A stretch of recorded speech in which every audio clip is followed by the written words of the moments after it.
At age 10, I kind of came to the thought that, like, well, nobody's coming to save you. You've got to figure some things out for yourself. You know, that's not a thing that you want to, you had your own version of At this. 10 years old, you don't want to be making those decisions.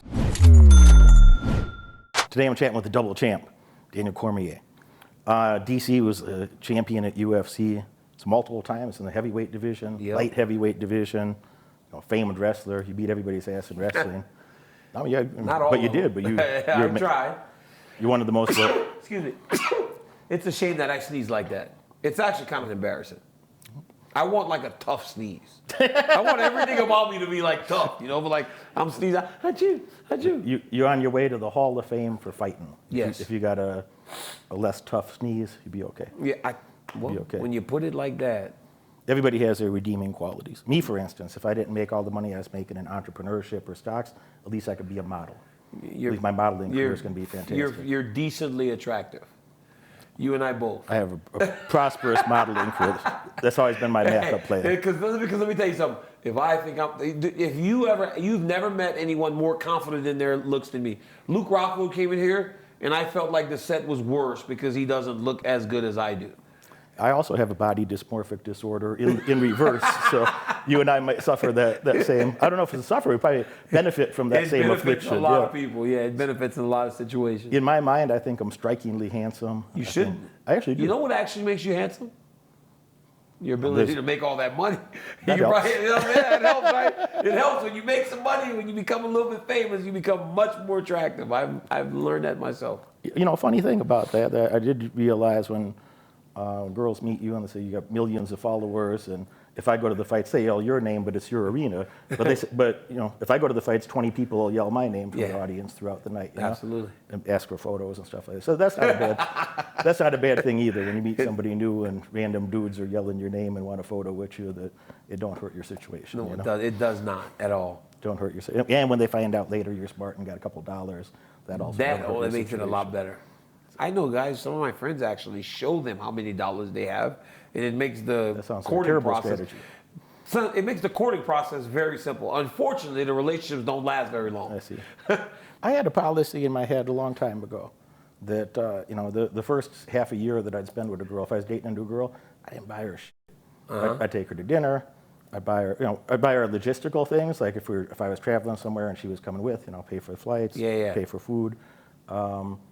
I didn't buy her anything expensive at all, and she's seen how I was living. She see how things are, and the people I was around and stuff. And if she was there half a year and we were still getting along, she wasn't there just for money. Yeah. And if we were getting along good, maybe she could. I can get her wherever the hell she wanted later. Whatever she wanted later, I got to edit that part out. I'll get her whatever she wanted later. That's the beauty in TV, right? You can edit out whatever you want. PC, you grew up in Louisiana. Yes. I understand not the most wondrous community. Might have had a couple of frustrations early in life. Yeah, I did. How we go from there to multi-time champion, Olympic, everything, and Hall of Fame.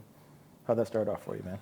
Honestly, I think that was actually part of the reason that I could actually be who I am today. Because all that stuff that I went through as a young man, it just really has formed me. Because when I was a kid, I always say, like, and both of my parents are gone today, right? And I would always say, my mom used to get mad at me because I would always say, well, we didn't have much. And she's like, we worked so hard, how could you? I'm like, hey, it's the truth, right?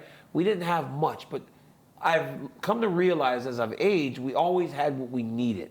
We just didn't have those wants. There were so many things you wanted that we might not have had, but it really did form me. So having to deal with the adversity of not having everything other kids had, it showed me that even in working hard, my parents didn't get those extras. They just had enough, and they made enough work. So then, I'm paying attention growing up as a kid, and then as I became an adult, I just applied those same principles that my parents did. Hard work, commitment, dedication to whatever you're doing, and then you live with whatever the outcome is.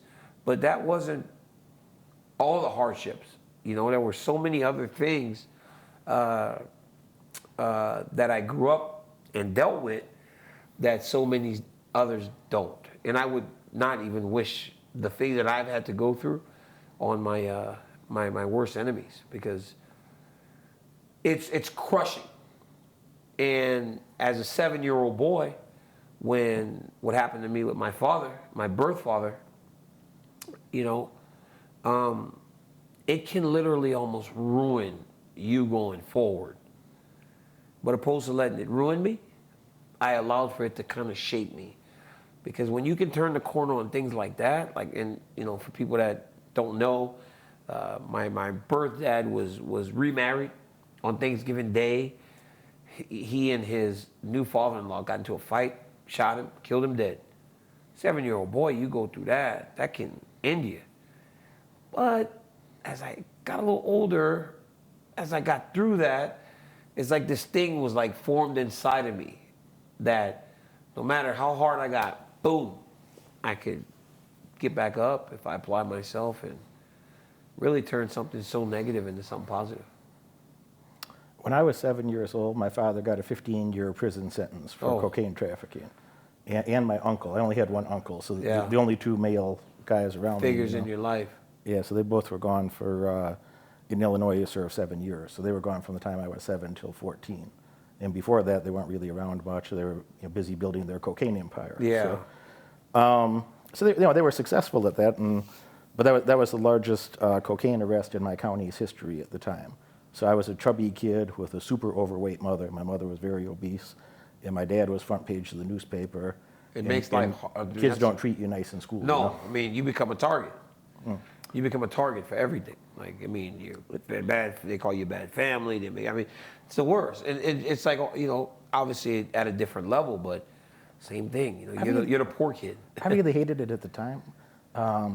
I think it really made I would echo almost word for word what you said, that at the time that was very emotionally difficult, but it just made me very resilient later. Yeah. Like that, and you know, the numerous other things that happen in childhood when you have those type of circumstances.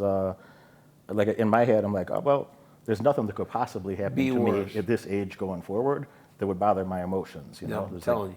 There's nothing that's going to shake me at all. You almost shut it off. You almost shut off the bad, right? And then through my life, like that continued to happen. I just became almost this magnet for like these horrible, horrible circumstances. But I always felt like everything that I was dealt was my burden to carry. And like when I got a burden, it's like, you know, my mom was like very religious, right? So I spent my entire childhood, all the way up until I graduated high school, just in church, 4 days a week. So I understood we all have a cross to bear. I did. And I always understood that my burden was to carry these things that I went through. And once I accepted that as a very young man, because I had to, it made everything else just kind of hard. You never get used to terrible, terrible shit happening. But it makes you able to find a way to deal with it. And that's kind of what I've done. I'm just curious from your perspective, and I certainly don't want to compete on bad stories amongst either of us, but you know, some of those type of experience, you know, when I was a kid, my dad was locked up. I was around the worst people as a teenager. The kids I grew up with, like my 6 closest friends, like 3 of them are dead. One's doing 30 years, one's doing life. And if I would have kept hanging out with them, then there's no reason that I would have different circumstances, you know. And I kind of split away from that as in my late teens, that I spent like 90 days in the county jail in a violence-related thing, and you've been stabbed and all these fighting and all these type of things, you know. But you know, after I went to college. I spent 9 years in college. I got 3 college degrees. I went to the best graduate school for business in our country, so on, so on. In those situations, like what turns you? Like I'm sorry, I know you're supposed to be interviewing me, but like what turns you in those situations? Because I know for me, what turned me. That's what I was going to ask you. Same I'm question, happy to share right? both. Yeah. Wrestling for me, it was wrestling. Sport is what changed my path. It was money for me. Really, it was the money. And it's not money. Money means freedom in my head. It does. When I say money, I mean freedom. That you have the freedom to be away from negative circumstances. Yeah. And insulate yourself from some of those shitty things, you know.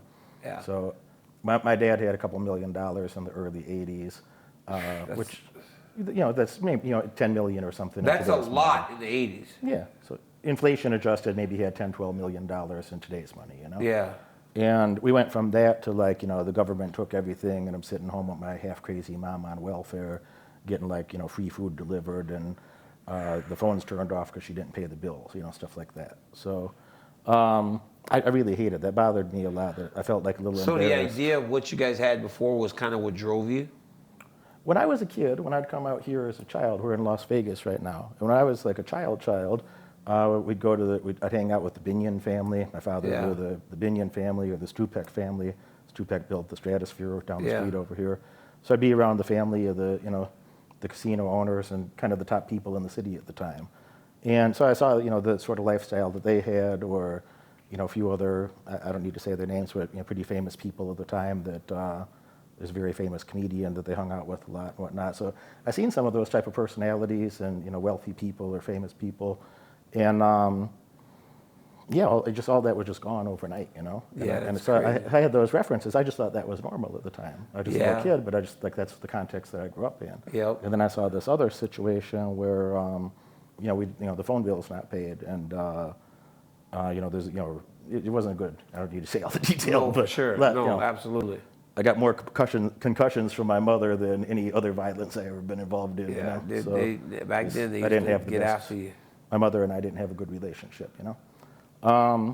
So, you know, yeah, just at age 10, I kind of came to the thought that, like, well, you know, nobody's coming to save you. You got to figure some things out for yourself. Nobody's coming to save you. And that, you know, that's not a thing that you want to, you know, you had your own version of this. At 10 years old, you don't want to be making those decisions. But I had the... Because most kids are just running around playing tag. Yeah. You know, that's not a decision or a realization that was fun at the time, but it kind of made my life after that, you know?